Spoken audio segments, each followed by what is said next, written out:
In 1959, a group of hikers decided to set off on an expedition through the mountains of the Western Soviet Union. The team was familiar with the Siberian wilderness and consisted of 9 experienced men and women who were ready to conquer the summits. Unfortunately, the group had no idea that this adventure would be their last, and decades later, the mystery still remains of who or what crossed paths with those hikers to have left such a terrifying scene. On the morning of January 23, 1959, the experienced team of hikers headed for the Ural Mountains. The group was led by Igor Dyatlov and consisted of 8 men and 2 women. The excited hikers boarded the train and watched as it advanced deeper and deeper into the blinding White Mountains. The group's diary received a final entry by one of the women before they began their journey. I wonder what awaits us on this hike. Will anything new happen? For the next few days, the hikers would travel by bus, truck, horse, and sleigh, and finally they proceeded on foot. On January 28th, one of the hikers named Yuri had started to get sick, and eventually he decided he would go back home while the rest of the 9 continued on. The group took photos, then said their goodbyes, and Yuri left, having no idea that that was the last time he would ever see his friends alive. The group forged ahead and documented everything they encountered in their diaries, as well as with the multiple cameras they brought. In every photo, the hikers were all bundled up, and you can tell they're freezing their asses off. But they've always got these huge smiles on their faces and seem to be having a grand old time. The members of the group were all between the ages of 20 and 24, aside from one member of the group who was 38. Igor Dyatlov was a 23-year-old college student when he was selected to lead the expedition. On February 1st, the group finally reached the foot of a mountain. The local indigenous people had a cute name for this mountain and lovingly referred to it as Dead Mountain. They slowly began making the climb for the better part of the day before deciding to set up camp a few hundred meters from the peak. This was when the final photos of the group would be taken and the last entry into the diary would be written. It is difficult to imagine such a comfort on the ridge with shrill, howling wind hundreds of kilometers away from human settlements. As weeks continued to go by, friends and family of the group began to get worried. They hadn't heard from Igor or the team, and they definitely should have gotten some form of communication that they had finished the trip by now. After a lot of debating, a search party of volunteers was assembled to look for them. On February 26th, the search party finally spotted the camp in the snow, and as they got closer, it was clear that something had gone horribly wrong. The tent was found in shreds on the ground under a light layer of snow. The hikers' belongings were still neatly stored within, and it appeared that the tent had been cut open from the inside. 9 pairs of footprints were found that led from the tent down the slope and into the nearby woods. They noticed that the footprints were slightly indented in the snow and in a single file line, meaning the hikers most likely walked down the slope calmly, as opposed to running away from something which would have left deeper, messier footprints. So at least that was a good sign. I mean, it seemed that the hikers left on their own accord despite the tent looking Blair Witchy. However, once inside the woods, the footprints were lost in the snow and the group just continued on in the direction they seemed to be headed. Finally, at the edge of the forest, under a big cedar tree, the group spotted the remains of a campfire with 2 frozen bodies beside it. The 2 men had belonged to the group, and it would be a total of 2 months to finally recover all 9 of the hikers' bodies. The one element of this story that has caused the most confusion and debate still to this day is the bizarre manner in which the bodies were found. So the first 2 men had been found in literally next to nothing. Both men's bodies were without jackets, pants, gloves, hats, boots, or anything that would have given them protection from the snow. Temperatures were easily 20 below at the time, which meant that the men had most likely succumbed to severe hypothermia, which in its final stages can cause people to remove their clothes and bury deeper into the snow. The cedar tree they were found under had broken branches on it, some that were nearly 15 feet up, which suggested that the men had attempted to climb the tree. People have speculated why they might have done this, and some think that the men had become so lost and were trying to see if they could spot their camp from high up. Others believe that they were hiding from someone or something. 3 more hikers were found scattered between the camp and the tree, covered in a few centimeters of snow. They were wearing a little more than the other men, though they too were missing their hats, gloves, and boots as well. All of the bodies in the snow were discovered to be facing towards camp, as if they had been struggling to get back to the tent in their final moments.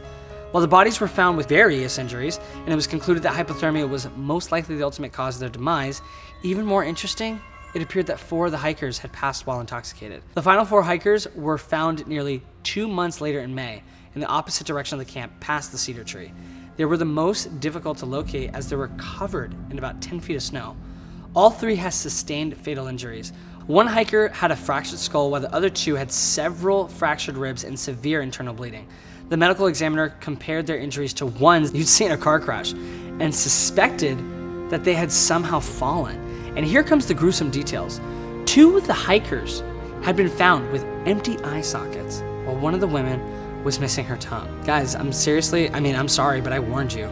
Lastly, and perhaps the most mysterious of it all, 3 pieces of clothing belonging to the group were later found to be unusually radioactive. With no clear party responsible for the attack on the hikers, the medical examiner was forced to come to some sort of a conclusion.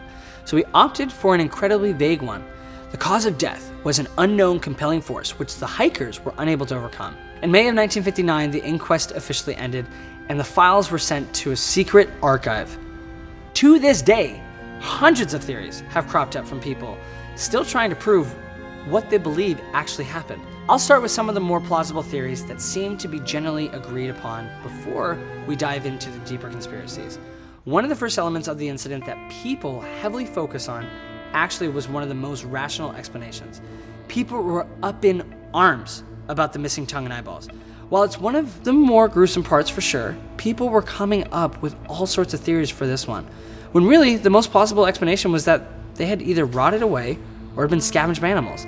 In the medical examiner's report, he had even mentioned how the 4 were found in a stream with running water and mentioned that their faces had begun to decompose. People had placed so much stress on this detail of the story when the medical examiner had quite literally written the cause. Some surmised that maybe the indigenous people of the area had attacked the group, then took the body parts as a sort of like a warning. While it would explain why the hikers had left the tent and walked in a single file line to the woods, there were no other sets of footprints found and no evidence that their injuries had been inflicted by a human. The medical examiner did say that the injuries were completely internal, which he believed meant they'd either fallen or been subject to a great amount of pressure.